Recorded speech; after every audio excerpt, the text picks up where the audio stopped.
one of the things I've really admired about your analysis, Vince, is the empirical framework that you bring to bear. And you have done a lot of really good work on the nature of inflationary episodes historically and the circumstances under which they persist or in which they're transitory. I think there's a general presumption in neo-Keynesianism and in the sort of broad economic literature that inflation is broadly self-correcting. And I think your analysis maybe contravenes that in a lot of it, or in certain important ways. So what did you conclude from your analysis of prior historical episodes, and what do you think that tells us about what we should expect in this current circumstance?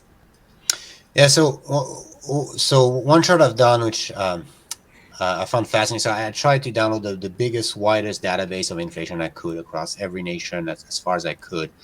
And the question was, I just wanted to plot the distribution of inflation versus, say, a normal economic variable like real GDP growth, where you have the kind of log normal distribution, right? And one thing that struck me is that inflation is not normally or even log normally distributed. If you look at growth, it's kind of, you've got this nice peak at around, 3-4%, tails on both sides, and nothing to see here.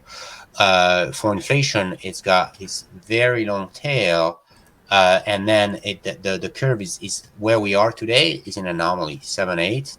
You usually don't stay there.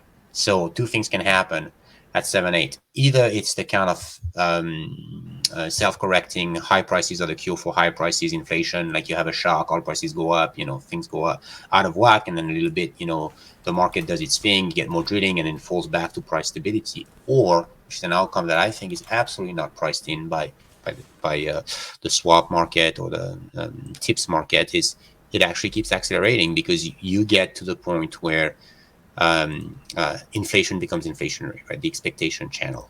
And I think the longer we stay at 7-8, the more likely that scenario happens, because people start adjusting their behavior, right? I mean, if I don't know, I give you a personal story. Arnie, would you be pushing the screen? Pardon me? Sorry, I was just telling Arnie to push the screen because I have you. If she's around, go ahead. Sorry.